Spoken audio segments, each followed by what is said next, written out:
Hi, hope you had a good week. You can see I have new glasses. It's good to see you. Okay.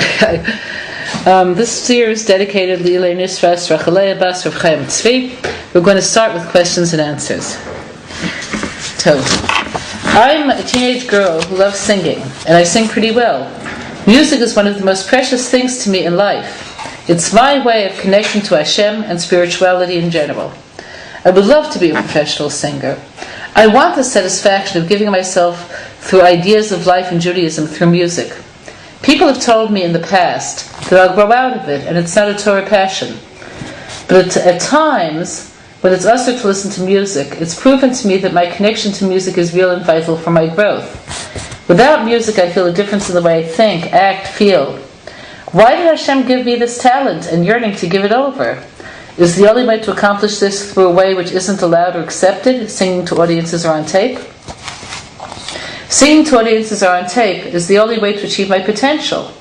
If I were to sing to a nursing home, etc., that wouldn't fulfill my potential, because talent is not necessary in singing to people who don't appreciate it.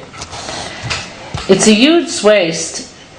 It's a huge sin to waste a gift given to you from Hashem. Therefore, my question is, what am I supposed to do? All my options are usher, not accepted, or not fulfilling my potential.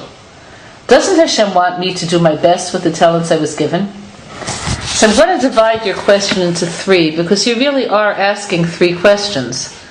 Okay, the first, is it possible that music and singing is important to your life? And could it be that Hashem wants you to trash it somehow? So of course music is important. I can't conceive of somebody whose life for music isn't important. Although I don't sing, music is important. So would Hashem give someone ability and talent in that direction to trash it? Obviously not. That's the answer to your first question. But that's not the end of it. The end of it is, the only way to accomplish this is through a way which isn't allowed or accepted, singing to audiences or on tape. So I'm not sure what kind of audiences you have in mind. If you're talking about audiences which include males, you're right, it's usher. The word usher means tied down. It doesn't mean forbidden.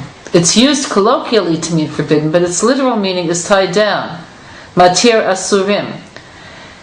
When we say something is usher, that means it's bound to the forces of impurity.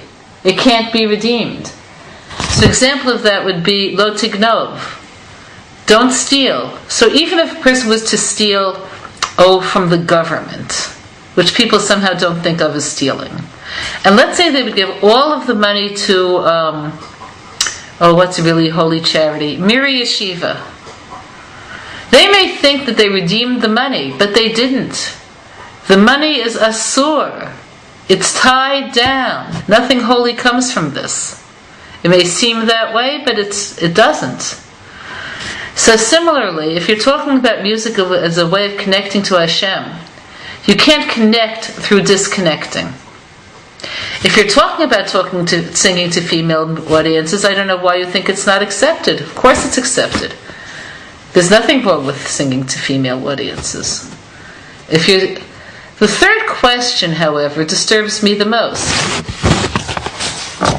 If I were to sing to a nursing home, etc., that wouldn't fulfill my potential, because talent is not necessary in singing to people who don't appreciate it.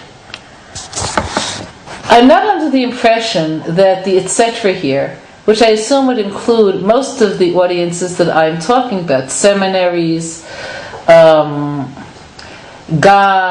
not just nursing homes. Certainly financially, it's not going to be fulfilling the way a career in song is fulfilling in the secular world. Certainly, in terms of response from the audience, they may not give you the applause and feeling of connection to you that a singer gets at a rock concert.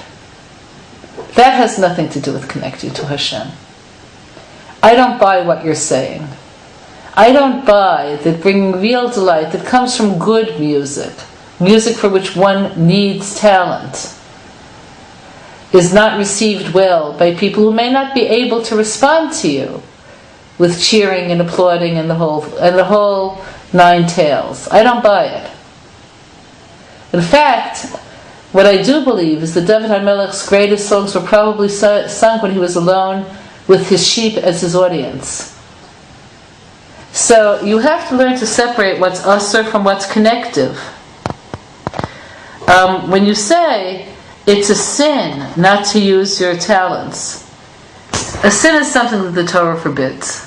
It's not a sin not to use your talents, assuming the only way you could use your talents would be sinfully, which in your case is not the reality. But if you had a talent that the Torah would forbid, for instance, let's say you were a man and you were trained to be an actor and you're a good actor and you starred in several productions that were huge Hollywood success stories, like Uri Zohar. And there's no way you could make profitable films as a man. There's no way. No women in the film? Nothing?